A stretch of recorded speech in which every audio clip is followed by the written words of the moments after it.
제가 되어버린 꿈, 옛날, 아주 먼 옛날, 푸르고 깊은 숨 너머에 작은 마을이 있었어요. 그 마을 어귀에는 정원을 가꾸는 걸 좋아하는 따뜻한 마음의 소녀가 살고 있었답니다. 그 소녀의 이름은 엘라. 사람들은 그녀의 순수한 마음과 밝은 웃음 때문에 해님 같은 아이라고 불렀어요. 하지만 그 아이의 세상엔 늘 해가 비치는 건 아니었어요. 엘라의 엄마는 엘라가 아주 어릴 때 하늘의 별이 되어 떠나셨고 그 뒤 아빠와 단둘이 조용히 살아가고 있었지요. 아빠는 엘라에게 언제나 말하곤 했어요. 어떤 순간에도 착한 마음을 잊지 말 거라. 하지만 그 따뜻한 말도 오래 듣지 못했어요. 엘라가 12살이 되던 해 아빠는 한 여인과 재혼을 했고 그 여인은 아름답지만 차가운 눈빛을 가진 사람이었어요. 그녀는 두 딸과 함께 엘라의 집으로 들어왔어요. 딸들은 말끝마다 비웃음을 흘리며 엘라를 시골 소녀라고 불렀고 계모는 엘라의 방을 빼앗고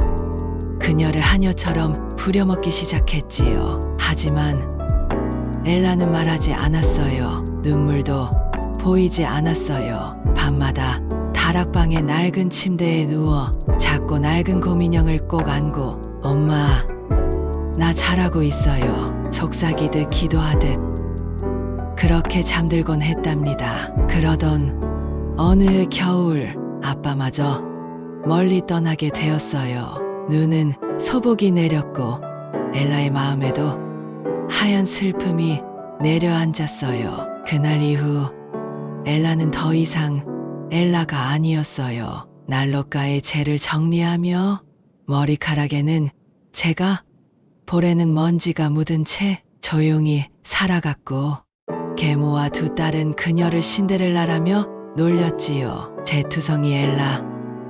그런 뜻이었어요. 그 아이는 속으로만 살지 않았어요. 그녀는 언제나 창밖을 바라보며 속삭였어요. 하루는 꼭 올 거야.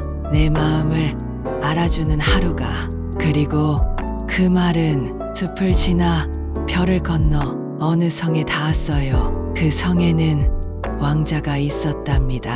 왕궁에 퍼진 초대장. 그날 밤 신데렐라는 작은 등잔불 아래 찢어진 치마를 꿰매고 있었어요. 손끝은 빨갛게 얼어 있었고 숨결은 하얗게 퍼지며 방 안에 고요히 흩어졌지요. 하지만 마음만은 따뜻했어요. 작은 창문 너머 별빛 하나하나에 그녀는 속삭였어요. 언젠가는 나를 위해 웃어주는 사람이 있을 거야. 그러던 어느 날 마을 전체가 술렁이기 시작했어요. 왕궁에서 특별한 초대장이 배달된 거예요. 왕자가 곧 결혼을 앞두고 왕국 안의 모든 처녀들을 초대해 무도회를 열겠다는 소식이었어요. 초대장은 금비의 리본으로 묶여 있었고 향긋한 장미향이 살짝 배어 있었어요. 계모와 두 딸은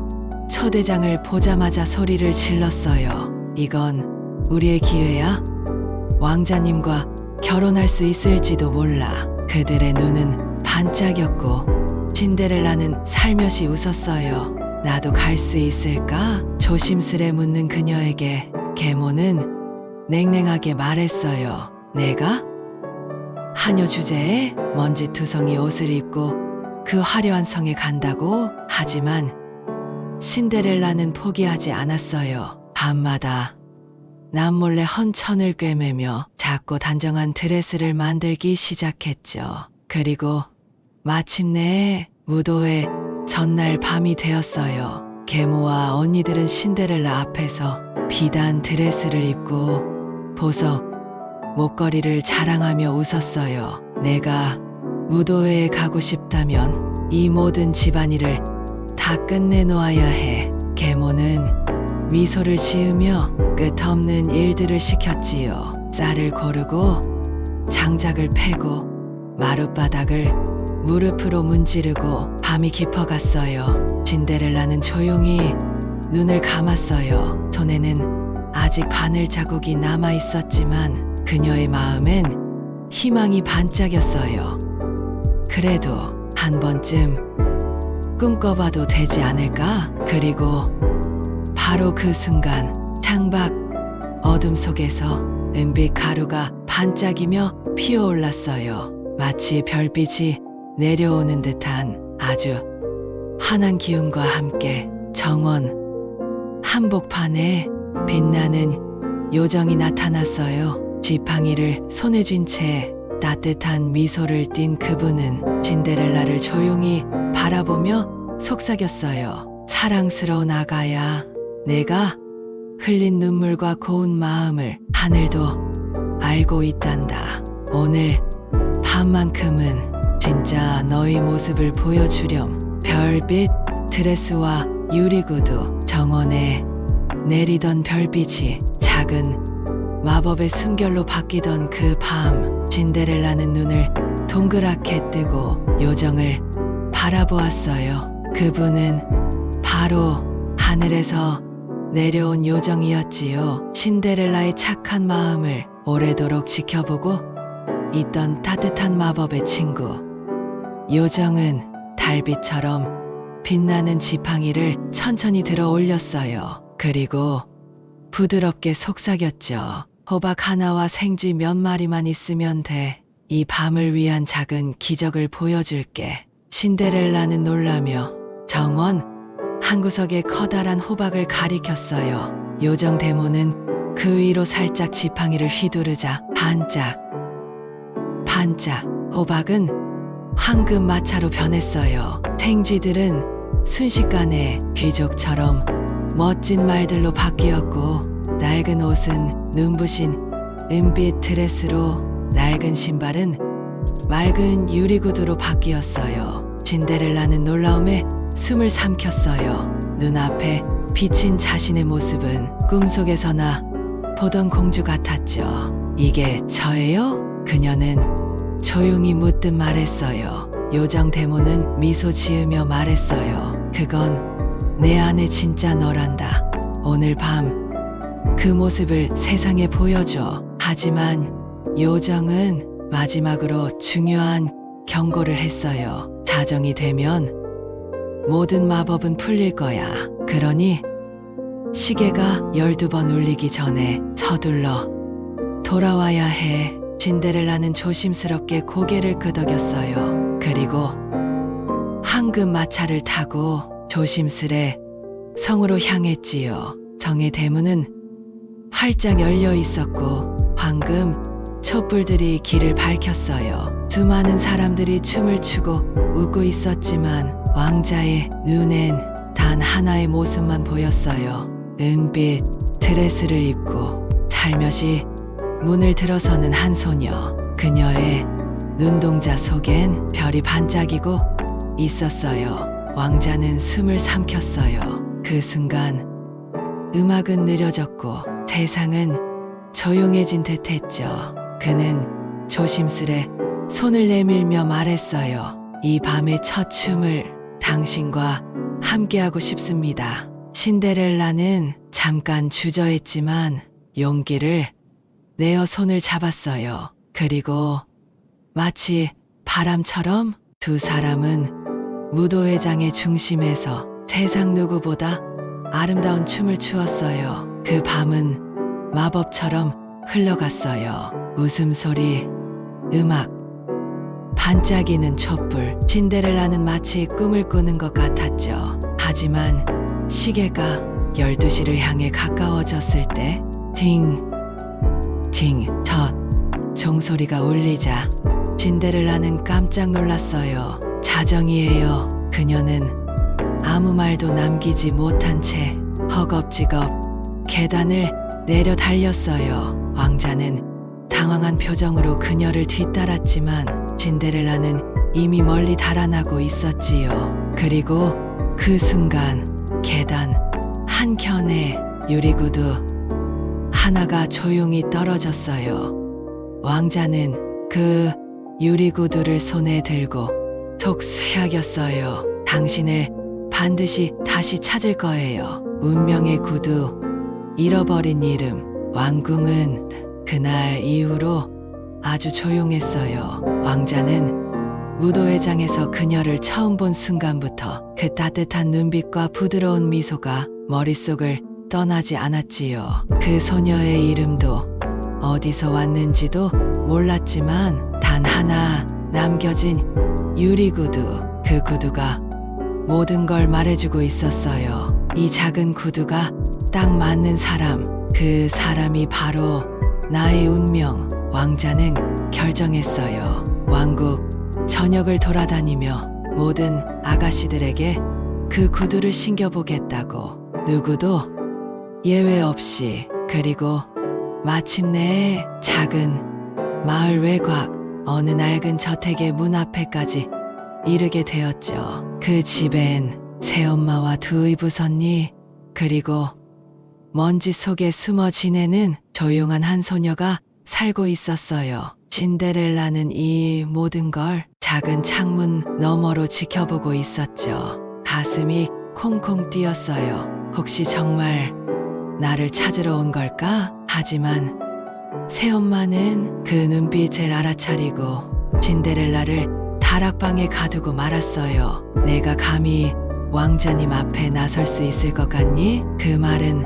얼음처럼 차가웠죠. 한편 아래층에선 의붓언니들이 연이어 구두를 신어봤지만 발에 맞지 않았어요. 신발은 너무 작고 유리처럼 완벽했기에 거짓이 끼어들 틈은 없었지요. 왕자는 천천히 고개를 저었어요. 이 집도 아닌 건가? 하지만 그 순간 어디선가 희미한 발소리가 들렸어요. 그리고 아주 부드러운 목소리가 계단 위에서 흘러나왔죠. 혹시 저도 신어봐도 될까요? 모두가 놀라 뒤를 돌아보았어요. 다락방 문이 열리고 햇살을 등에 지고 서 있는 신데렐라의 모습이 보였죠.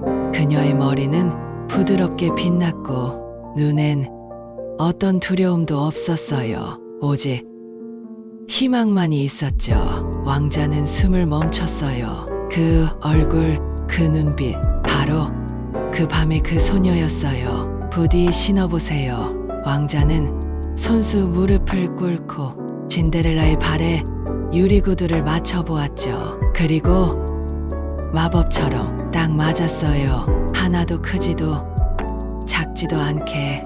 왕자는 웃었어요. 마치 잃어버린 시간을 되찾은 것처럼. 그리고 손을 내밀었죠. 이제 나와 함께 해줄래요? 신데렐라는 눈물이 고인 눈으로 살며시 고개를 끄덕였어요. 그 순간 마치 하늘에서 꽃비가 쏟아지듯 모든 것들이 부드럽게 흘러내렸지요. 궁전의 햇살, 새로운 이름. 그렇게 신데렐라는 왕자의 손을 잡고 천천히, 아주 천천히 궁전으로 향했어요. 길가엔 사람들의 박수와 환호가 넘쳤고 하늘에선 하얀 비둘기들이 둥글게 원을 그리며 날아다녔죠. 왕궁의 커다란 문이 활짝 열렸고 수많은 초롱불이 하나둘 켜지면서 신데렐라의 얼굴을 은은하게 비춰주었어요. 여긴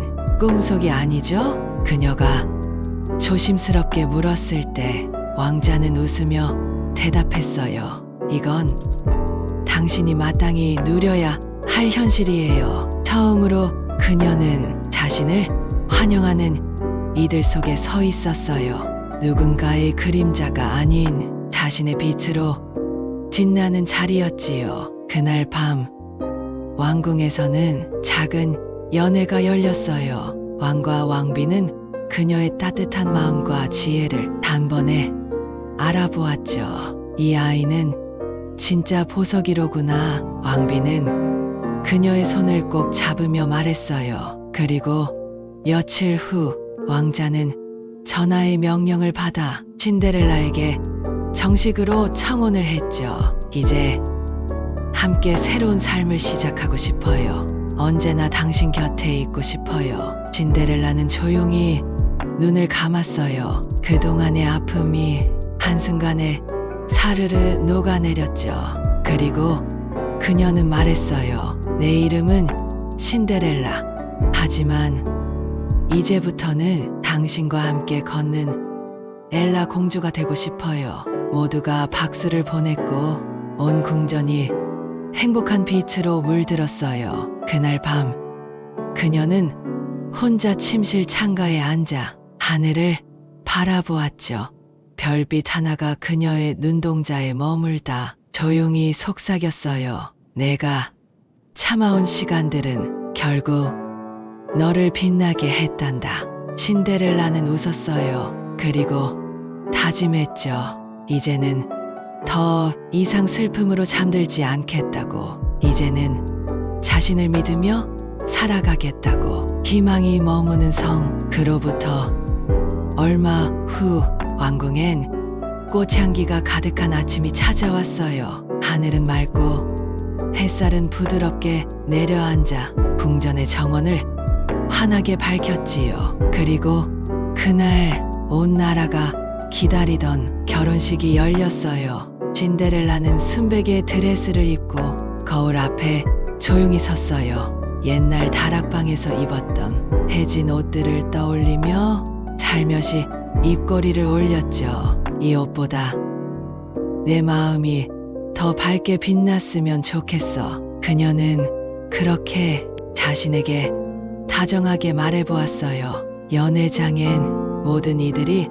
신데렐라를 반겼어요. 한때 그녀를 모른 척했던 사람들조차 그녀의 아름다움과 따뜻함에 고개를 숙이고 말았답니다. 왕자는 신데렐라를 보며 말했어요. 당신은 나에게 세상이 얼마나 아름다울 수 있는지를 알려준 사람이에요. 신데렐라는 그 말을 가슴에 깊이 새겼어요. 눈물이 차오르려는 걸 꾹 참고 그저 눈웃음으로 대답했죠. 결혼식이 끝나고 그들은 매일 아침 정원을 산책했어요. 아이들이 궁을 구경하러 오면 신데렐라는 웃으며 사탕을 나눠주었고 어떤 아이의 손을 꼭 잡고 말했어요. 너도 언젠가 자기만의 빛나는 순간을 만나게 될 거야. 그러니 절대 스스로를 작게 여기지 마.